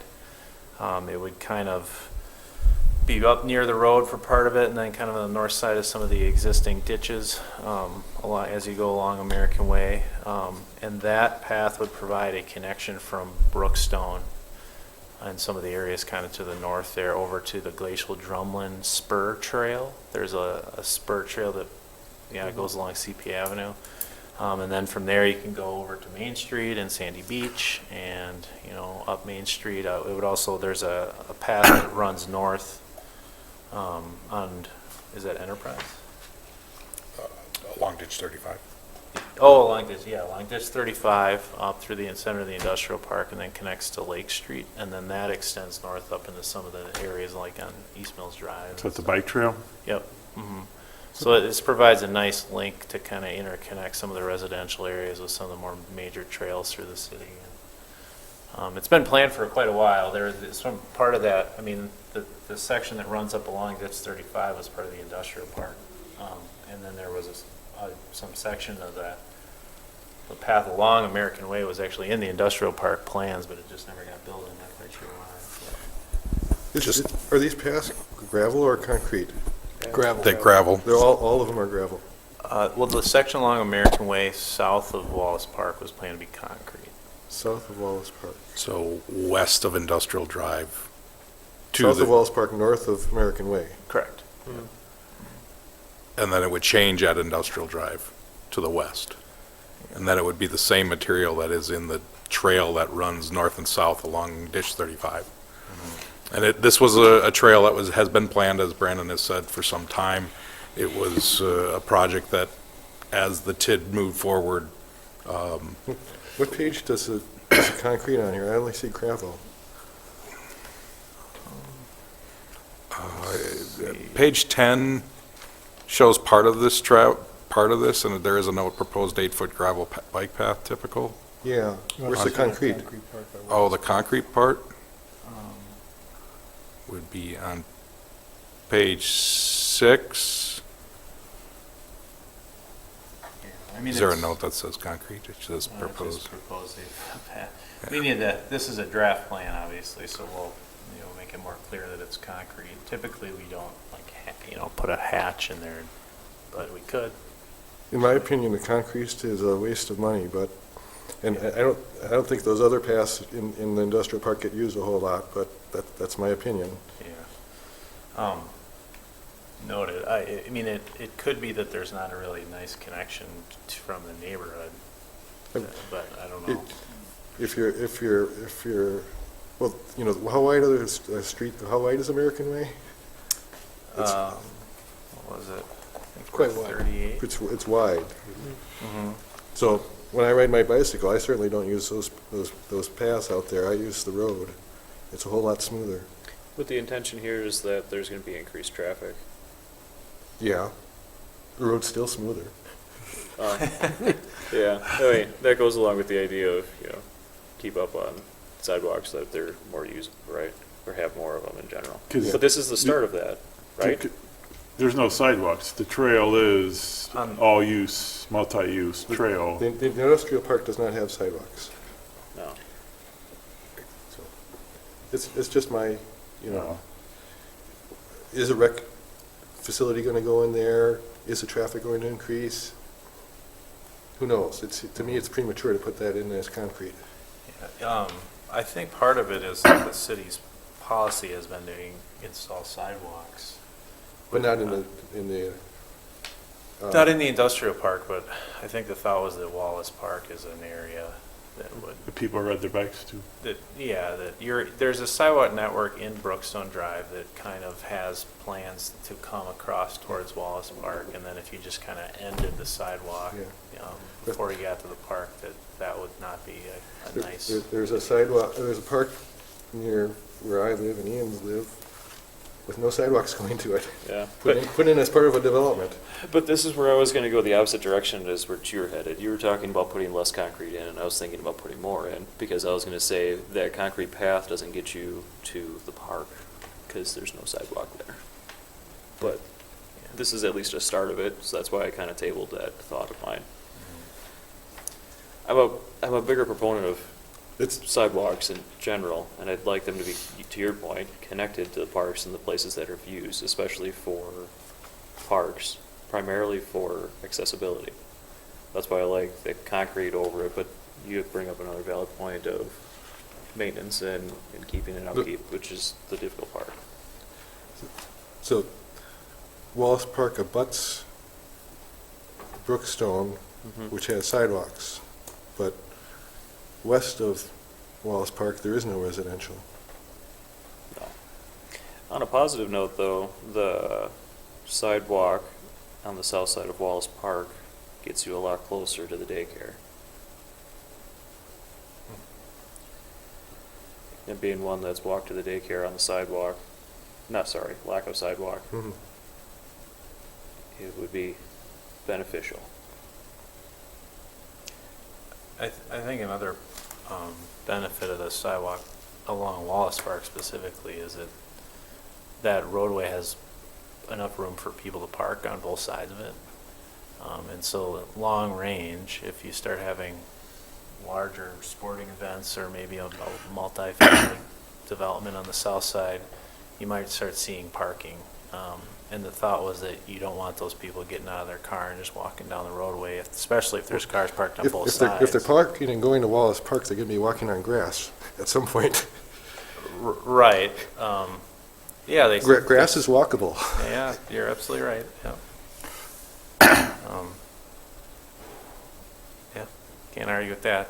I think Unless you're pushing a stroller. Yeah, I mean, typically. Are you going to the Wallace Park with a stroller? No, I don't, but I I've don't never know. done that. I've seen people down at I've done it. Once Bartlett you get to the Beach. park, it's Yeah. grass. Yeah. I use a stroller a lot. So that's why I like sidewalks. You hear me complain about sidewalks a lot because I use them a lot. And the kids are supposed to be using them, but I'm just trying Yeah, to. I mean, it's generally a safety thing to get people, provide a nice route off the street for people to traverse throughout the city. There's also ADA considerations. Yeah. I'm fine, but, with in residential, definitely, but in the industrial, that's where I have a issue. I just want to get to the parking lot. I just want to get to the pavilion. Give me a sidewalk to the pavilion, and that's really where I care for. So, But I also like the idea of the sidewalk to the daycare center, right next to the residential side. Mark's right, that's a wide street, and I took my son there to teach him how to parallel park because there's no traffic there on the weekends. Like, no traffic at all. And of course, the Parks Department gets to clear that snow off that sidewalk all winter long. So Yeah. can we put that on hold? I mean, it'd be kind of nice to have actual public pressure for these kinds of projects. I mean, the public's pretty much silent on this. Public doesn't know much about what goes on here, Well, they kind of should, but people don't pay attention. yeah. The most feedback I get is to have more sidewalks. That comes from the other people that look to use it, so I'm on the outskirts of that radius to the school. So my wise 5-year-old is not the best about taking a sidewalk, and when there's not continuous sidewalks Yeah, oh, yeah. in the easiest manner. I know there are, but I'm not going to advocate for or against sidewalks, but I mean, the point here is to recommend. So Yeah. if my understanding would be if you want to pull that out and recommend that it be or not be concrete, I would assume that's your pleasure Right. to handle it any way you want. well, it's not currently listed as concrete. So arguably, you could leave it as is to satisfy what you're looking at, Mark and Todd. I just want I'm flexible. I don't live in that area. I mean, I do use sidewalks a lot in my area. I walk to these meetings all the time, but I just don't know how the people in that area feel about it, if it's that important to them, or... I'd see Wallace Park getting used more now in the Right. past few I years. see a is need why. for sidewalks in that area to get from your car over, because if you got cars parked on both sides of the street, you got kids, you want to get them away from the street. I mean, I lived down by Bartles Beach, and we had that controversy years ago, putting sidewalks down by Bartles Beach. People said it wasn't necessary, but yet we put in for that same reason. People park their car up the street and they need to get down to the beach, and they just didn't want to walk in the street or walk in the grass. So, There is, middle ground here in that it can be installed as a trail initially and then always upgraded to concrete yeah, if traffic dictates that. all right. And we do our best to maintain those trails. I don't think that as a trail, we clear it out in the winter. Right. But again, if traffic indicates that it needs to be cleared out, we can make arrangements for that.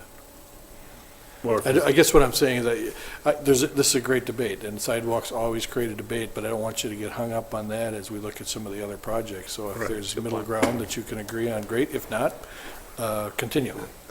Initially, I heard 8-foot concrete path, which Yeah. is, Dollar that's a signs. lot of concrete. It's a lot of money. And there's a lot of area to So, Clear. maintain. so you can make a motion to amend it to gravel? Well, it already is gravel. Well, some of these paths don't exist yet, right?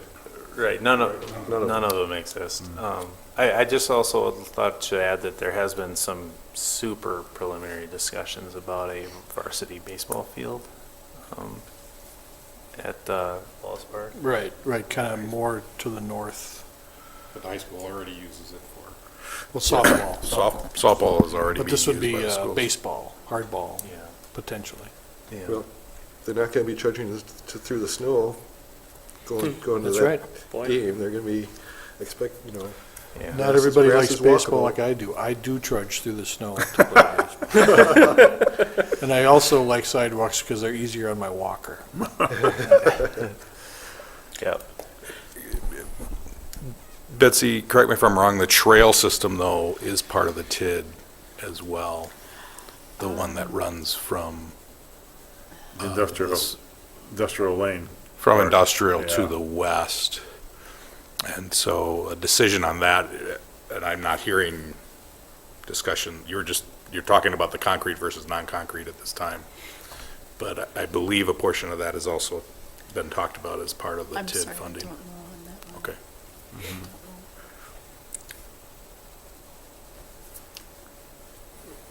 Well, I'm ready. So for the purposes of what we're doing today, this is still preliminary.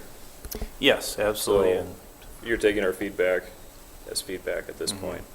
And because it's still, at the very least, listed as gravel, and that at least covers the initial portion. And you've heard our feedback for the other stuff that would be happening. Sure. I'm okay with moving forward to the next portion of this project. I just want to clarify your feedback. So Yeah. are you saying that you would like to see no concrete, but you're okay with the path in general?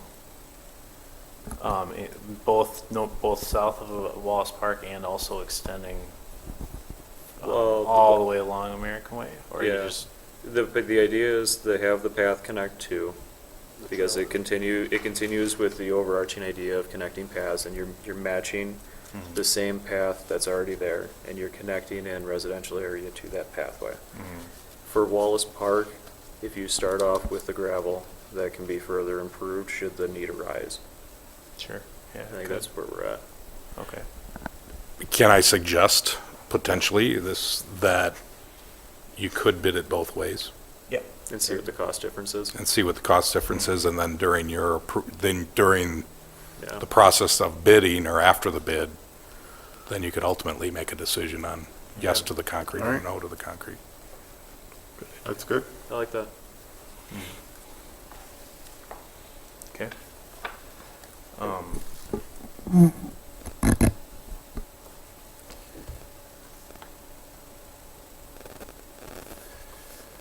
All right, and then I guess there's two more sections.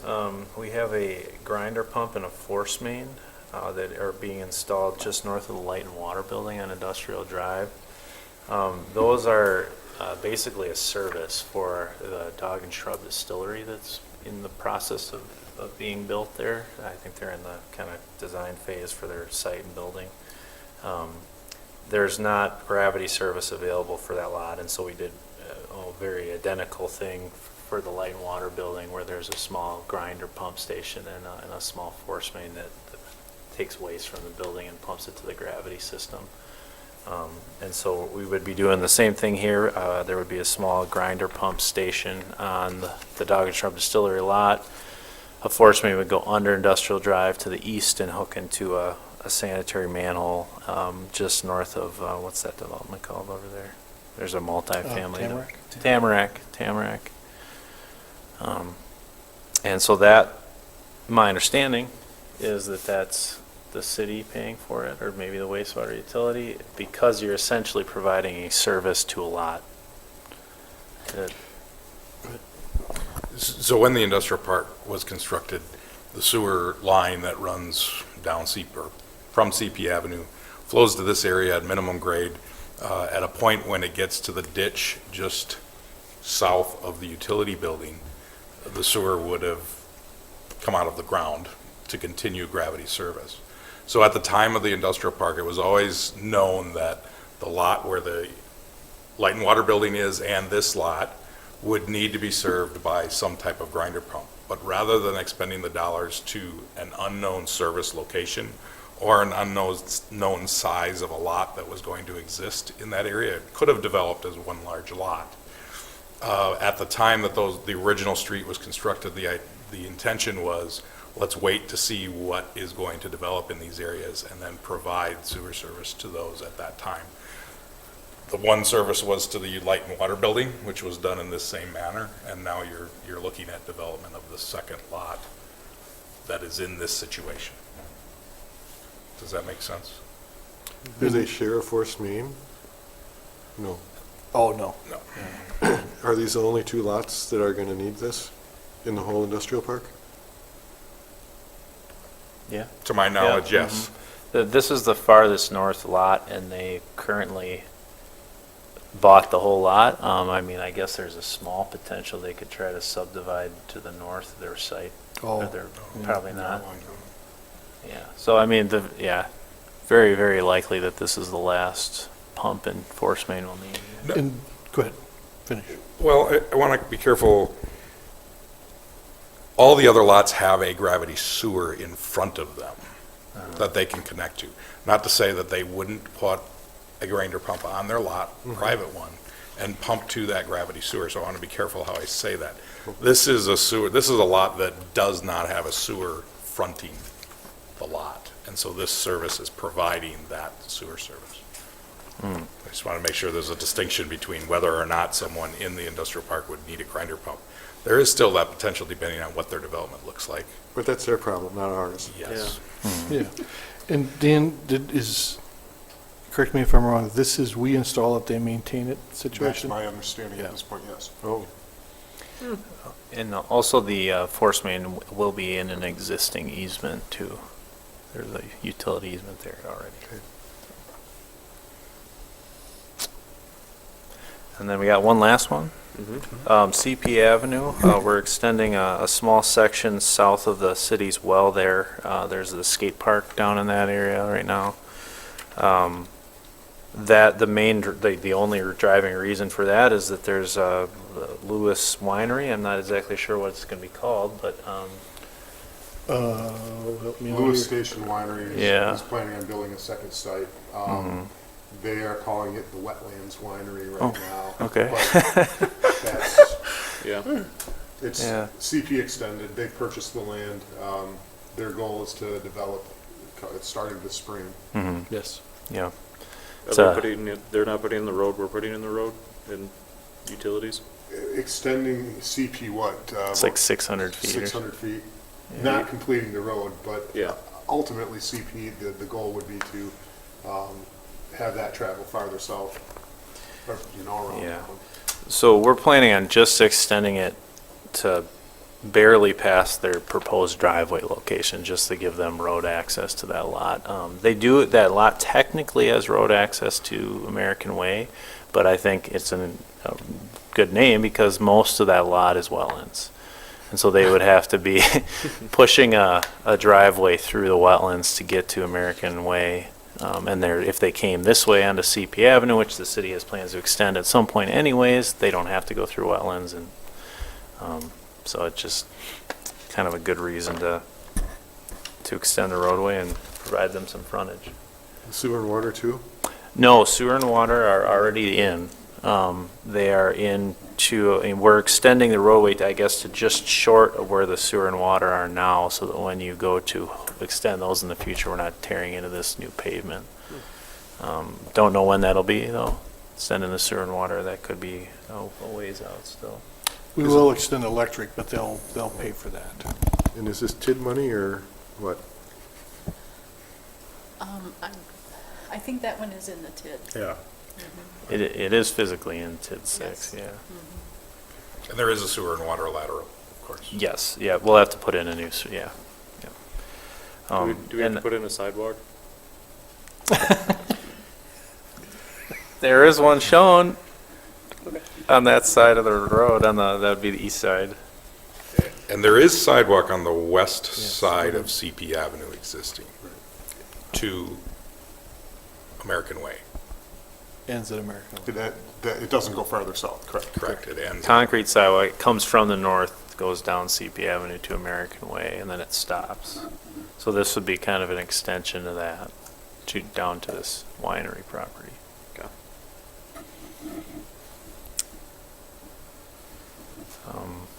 And I guess one other little thing to note is that the skate park is there. The direction that I've received so far is that will go away and not be replaced in that location.